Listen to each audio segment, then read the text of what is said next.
ધનુર્માસ અને એની કથા એ આપણા જીવન માટે એક આધાર બની રહેતી હોય છે. વિદ્યાર્થી તરીકે, હરિભક્ત તરીકે, સાધુ સંત પાર્ષદ તરીકે આપણે બધા એવા ભાગ્યશાળી છીએ કે સમયે સમયે આપણને એવા યોગ પ્રાપ્ત થતા હોય છે. આજે પ્રથમ દિવસ છે એટલે ધનુર્માસનો મહિમા કહેવો અને સાંભળવો જોઈએ. જ્યાં સુધી આપણને કોઈ બાબતનું મહાત્મ્ય અથવા તો એનું મહત્ત્વ નથી સમજાતું અથવા તો એવો સ્વીકાર નથી થતો, ત્યાં સુધી પારંપરિક રીતે આપણે બધું આચરણમાં લાવવું પડે. પણ જો ખરેખર આપણા જીવનમાં કે આપણા જીવમાં એ મહત્ત્વ સમજાઈ જાય અને એનો સ્વીકાર થઈ જાય તો પછી એને માટે વિશેષ કાંઈ ઉપદેશ આપવાનો રહેતો નથી. ધનુર્માસ છે એ કોઈ મહિનો નથી, જેમ જાન્યુઆરીથી ડિસેમ્બર 12 મહિના છે, કારતકથી આસો સુધીના 12 મહિના છે, એવો આ મહિનો નથી. આ એક એવો પવિત્ર સમય છે કે જેને લૌકિક રીતે કમૂરતામાં ગણવામાં આવે છે અને આધ્યાત્મિક રીતે સુમુહૂર્ત એટલે સારો કાળ ગણવામાં આવે છે. શ્રીજી મહારાજે વચનામૃતમાં લખ્યું છે કે રૂડા દેશકાળનું સેવન કરવું. દેશકાળ 8 છે, એની સંખ્યા એટલે દેશ, કાળ, ક્રિયા, સંગ, મંત્ર, શાસ્ત્ર, દીક્ષા અને દેવતાનું ધ્યાન. આ જેવા હોય એવી મનુષ્યની બુદ્ધિ થાય છે, અર્થાત બુદ્ધિમાં એવો નિશ્ચય થાય છે કે આ બરાબર છે અને આ બરાબર નથી. આ ગુરુકુળ છે એટલો જે આટલો એરિયા છે એ દેશ કહેવાય, સ્થાન વિશેષ. એમાં પણ આ મંદિર છે એ કંઈક વધારે પવિત્ર દેશ છે. એમાં પણ ઠાકોરજીની નજીક જે પૂજારીઓ સેવા કરે છે એ એના કરતાં પણ પવિત્ર દેશ છે. તો અહીંયા આપણે છાત્રાલયમાં રહેતા હોય કે હરિભક્તો ક્યાંક નજીક રહેતા હોય, પણ એનું જો સેવન કરવું હોય તો એને ત્યાં જવું પડે. ત્યાં જાય નહીં તો એનું સેવન ન થાય. ડૉક્ટર કહે કે તમે આ દવાનું સેવન કરજો, ખરીદી લે પણ રાખી મૂકે તો એ દવા કાંઈ અસર કરે નહીં. એવી રીતે પવિત્ર સમય છે જેને સંસ્કૃતમાં અને આમ જનરલી કાળ કહેવામાં આવે. તો પવિત્ર સમય પણ આવતો હોય છે અને ચાલ્યો જતો હોય છે. આપણા જીવનમાં ઘણા બધા ધનુર્માસ આવ્યા છે, ઘણી બધી એકાદશીઓ આવી છે, પૂનમ, અમાસ, ઘણું બધું આવતું હોય. એ વાર તહેવારની ક્યાં વાત છે? દરરોજ પ્રાતઃકાળ બ્રાહ્મ મુહૂર્ત આવે છે, સાયંકાળ આવે છે. તો એ બધા જે સમય છે એને પવિત્ર કાળ કહેવામાં આવે છે. એનું જે સેવન કરે એને એનો લાભ મળે. તો ધનુર્માસ છે એ આખો મહિનો એવો પવિત્ર સમય છે. આપણા ઋષિમુનિઓએ એને એ રીતે પરંપરામાં શાસ્ત્રો દ્વારા પ્રવર્તાવેલો છે કે આ સમય છે એ જાગૃત લોકો હોય એ વહેલા ઉઠીને ભગવાનના મંદિરે જાય, દેવ દર્શન કરે, ધૂન કરે, કથા કરે અને શ્રવણ કરે. તો આ આપણી પરંપરા છે. એવું શા માટે? તો જીવન દરમિયાન, આખા વર્ષ દરમિયાન આપણે ઘણા બધા કર્મ કરતા હોઈએ છીએ. એ કર્મના આપણા અંતરમાં, જીવાત્મામાં એના પાશ લાગી જતા હોય છે. પાશ એટલે અસર, સારી અને નબળી બંને અસર થતી હોય છે. એ અસરોમાંથી આપણા જીવને મુકાવવા માટે, છોડાવવા માટે આવા સમયમાં જે ભજન કરી લે, તપ કરી લે, વ્રત કરી લે, દાન કરી લે, પુણ્ય કરી લે, તો એને એ કર્મમાંથી મુક્તિ મળે છે. આખરે તો આ બધું કર્મનું જ ચક્ર છે. જેવું કર્મ કરે એવા ફળની એને પ્રાપ્તિ થાય છે. સારા કર્મ કરે તો એને સારી પ્રાપ્તિ થાય, સારા કર્મ ન કરે તો ખરાબ કર્મ તો થઈ જ જાય, એટલા માટે સારા કર્મ કરવા જોઈએ. તો ધનુર્માસ એ ખગોલીય રીતે જે ગ્રહ નક્ષત્ર છે, રાશિઓ છે, એમાંની એક રાશિ છે ધનુ રાશિ. એ ધન રાશિમાં આજે સૂર્યનારાયણનો પ્રવેશ થાય છે. સૂર્યનારાયણનો એમાં પ્રવેશ થાય તો એની અસર દરેક જીવ ઉપર, દરેક મનુષ્ય ઉપર, દરેક પ્રાણી ઉપર, સમગ્ર વાતાવરણ ઉપર થતી હોય છે. જેમ આપણે ગ્રહણના સમયમાં જાણીએ છીએ કે ગ્રહણ થાય એટલે આપણે બધા પવિત્ર થઈને ભગવાનનું ભજન કરવા મંદિરમાં જતા હોઈએ છીએ. એવી રીતે સૂર્ય ધન રાશિમાંથી મકર રાશિ સુધીમાં વિચરણ કરે, વિહાર કરે, એનો જે 1 મહિનાનો સમય છે એને ધનુર્માસ કહેવામાં આવે છે. એ ક્યારે આવે તો જનરલી 15-16 ડિસેમ્બરથી 14 જાન્યુઆરી સુધી હોય. એને માટે બીજો કોઈ સમય નથી. જેમ કે ગઈકાલે વચનામૃત જયંતિથી શરૂ થયું તો એ યોગાનુયોગ હતું.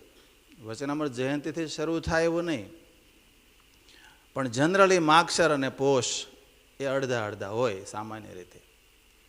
તો માગશર મહિનો છે એ ભગવાનની વિભૂતિ છે.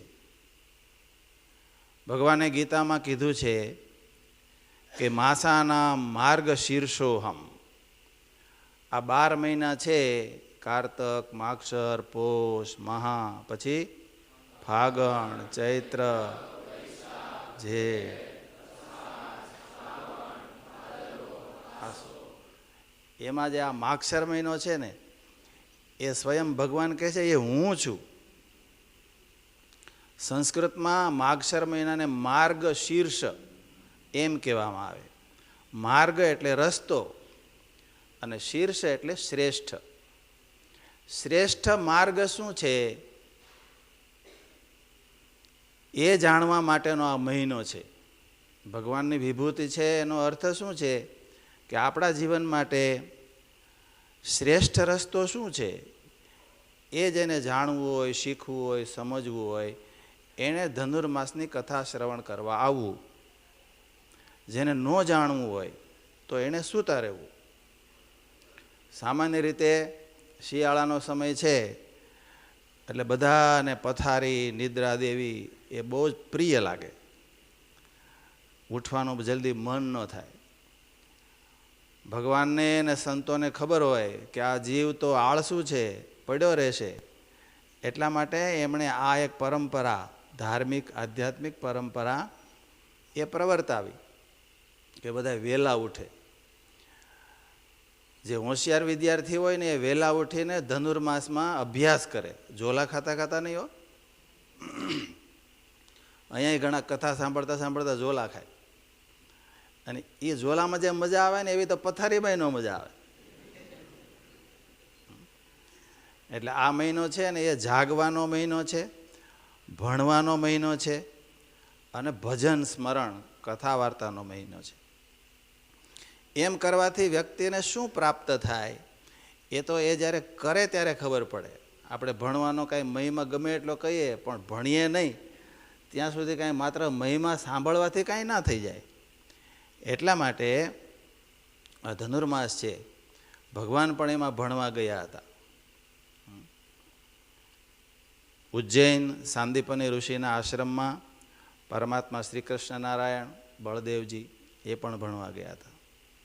વશિષ્ઠના ગુરુકુલમાં રામચંદ્રજી ભગવાન વગેરે 4 ભાઈઓ પણ ભણવા ગયા હતા. એમ કહેવાય છે બહુ અલ્પકાળમાં એમણે બધી વિદ્યાઓ પ્રાપ્ત કરી હતી.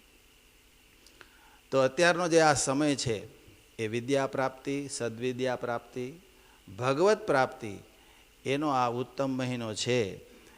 એનો જેટલો લાભ લેવાય એટલો લેવો જોઈએ. કોઈ ભગવાનના દર્શનના નિયમ રાખતા હોય છે. ભગવાનને પણ વહેલા મંગળા આરતી થઈ જાય, શણગાર આરતી પણ બહુ વહેલા થઈ જાય, અને રાજભોગ પણ વહેલા થઈ જાય. તો આ જે પરંપરા છે પછી બપોર વચ્ચે સૂવાની મજા આવે એટલા માટે, એવું નથી. પણ સમગ્ર જે મહિનો છે એ ઉર્જાવાન છે, અને એમાં પણ વિશેષ સૂર્યનારાયણની ઉપાસનાનો આ મહિનો છે.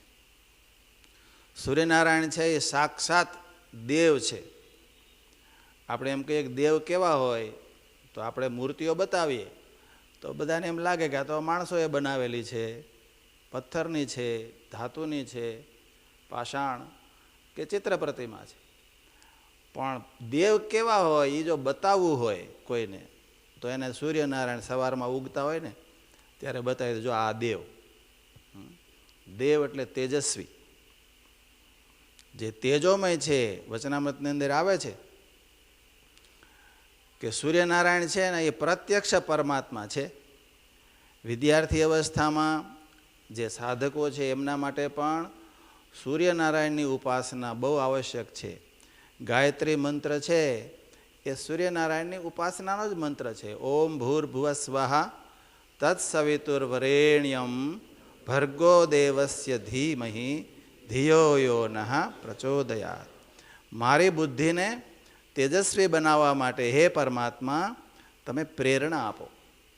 એ પરમાત્મા આ ભૂરલોક એટલે આ પૃથ્વીલોક, ભૂવરલોક એટલે પિતૃઓનો લોક, સ્વર્ગલોક એટલે દેવતાઓનો લોક, આ ત્રણેયમાં એ પરમાત્મા સૂર્યનારાયણ સ્વરૂપે બધાને દિવ્ય દર્શન આપે છે.